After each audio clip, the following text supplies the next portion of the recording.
மறக்க முடியாத பொன்னான நாள். அழியா விளக்கு என்ற என் முதல் கவிதை நூல் இன்று உங்கள் முன்னிலையில் வெளியிடுவது எனக்கு மிகுந்த மகிழ்ச்சியையும் நெகிழ்ச்சியையும் அளிக்கிறது. ஒரு நூல் உருவாவது ஒரு நாளில் நிகழ்வதல்ல. பல ஆண்டுகள் மனதில் தோன்றிய சிந்தனைகள், வாழ்க்கையில் கண்ட அனுபவங்கள், சமூகத்தில் நடந்த நினைவுகள், மனிதர்களின் உணர்வுகள், இன்பமும் துன்பமும் ஆகிய அனைத்தும் கவிதைகளாக மாறி இந்நூலாக உருவாகியுள்ளது.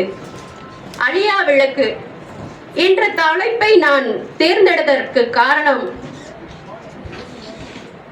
நம்மளுடைய குமிழ்முனை பதிப்பகத்தின் தலைவர் முதல்வர் சைமன் ஐயா அவர்களுக்கு நான் மிகவும் மகிழ்ச்சி நன்றியை தெரிவித்துக் கொள்கிறேன். ஏன் சொல்லணும் அப்படின்னா, ஆக்சுவலி நான் வந்துட்டு அசிஸ்டன்ட் ப்ரொஃபஸராக ஒர்க் பண்ணிக்கிட்டு இருக்கேன் விவேகானந்தா உமன்ஸ் காலேஜில். எனக்கு இந்த கவிதை அப்படிங்கிற ஒரு தாக்கம் நான் ஸ்கூல் படிக்கிறப்போ ஆரம்பிச்சது. ஸோ ஸ்கூல் படிக்கிறப்போ ஒரு செகண்ட் ப்ரைஸ்லாம் வாங்கியிருக்கேன்.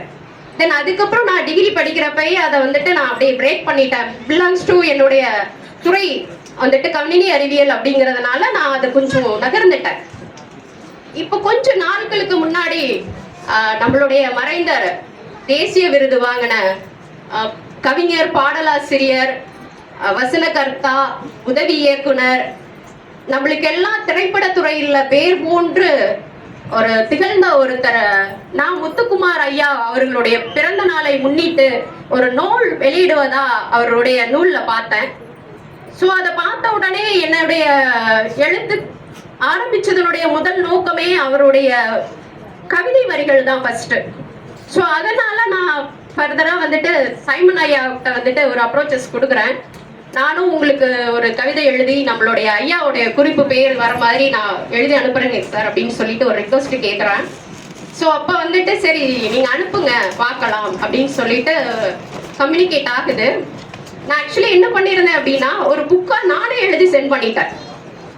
ஸோ அதை பார்த்ததுக்கப்புறம் ஒரு தொகுப்பாக நம்ம போடலாம், ஏன்னா நிறைய ஆசிரியர்கள் இருக்காங்க.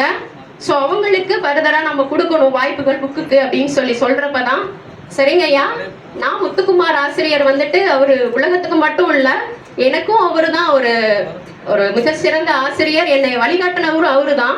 அதனால அவருடைய ஒரு கருத்து மிக்கதாவே நான் வந்து ஒரு புக்காவே நூலாவே வெளியிட்டுறேன் அப்படின்னு சொல்லிட்டு தான் அதுக்கு வந்துட்டு இந்த அழியா விளக்கு அப்படிங்கிற ஒரு தலைப்பையே நான் கொடுத்தேன். ஸோ இந்த அழியா விளக்குங்கிறதுக்கு பின்னாடி நான் முத்துக்குமார் ஐயாவுடைய வரிகள் இதுல இருக்கு. அவருடைய வரிகளுடைய சேர்த்து என்னுடைய கவிதைகளையும் தொகுப்பையும் நான் கொடுத்துருக்கேன். பாருங்க, வாசிங்க, உங்களுக்கு கண்டிப்பா பிடிக்கும். ஸோ வாசகர்கள் இருக்கிற வரைக்கும் எத்தனை அறிஞர்களும் சரி, கலைஞர்களும் சரி மறைந்தாலும் அவருடைய வரிகளுக்கு எப்பயுமே உயிர் இருக்குங்கிறது உண்மைதான். அவரு கிட்டத்தட்ட 2016ஆம் ஆண்டே மறைஞ்சிட்டாரு. அதுக்கப்புறம் இன்பிட்வீன் ஒரு 20 இயர்ஸ், ஒரு நியர்பை 10 இயர்ஸ் நம்மளுக்கு ஆயிடுச்சு. இருந்தாலும் அவர் திரைப்படத்துறையை தாண்டி நம்ம பேசிட்டு இருக்கோம் அப்படின்னா எஸ் இருக்கு, நம்மளை தாண்டி நம்மளுடைய எழுத்து வரிகள் நிலைக்குங்கிறது தான் உண்மை. ஸோ இங்கே வாய்ப்பு கொடுத்த அனைவருக்கும் எனக்கு மிக்க நன்றி. நான் குமிழ்முனை பதிப்பகம் ஆசிரியர் ஐயாவுக்கு தான் நான் வெரி பிக் தேங்க்ஸ் சொல்லிக்கிறேன். ஸோ இதுக்கப்புறம் எந்த மேடையில் நான் போனேன் அப்படின்னாலும், so this is the phase one. So I would like to thank our team members and also all the things, chief guest and members also.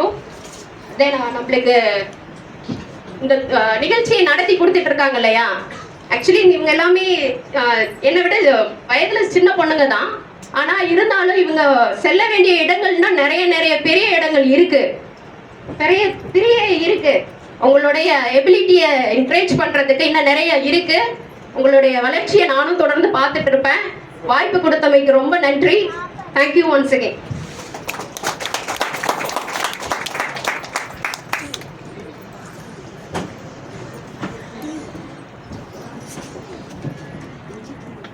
நன்றி. நிழலின் ஓசை நூலின் ஆசிரியர் கார்த்திக் அவர்களுக்கு குமிழ்முனை சைமன் அவர்கள் நினைவு பரிசினை வழங்குகிறார்.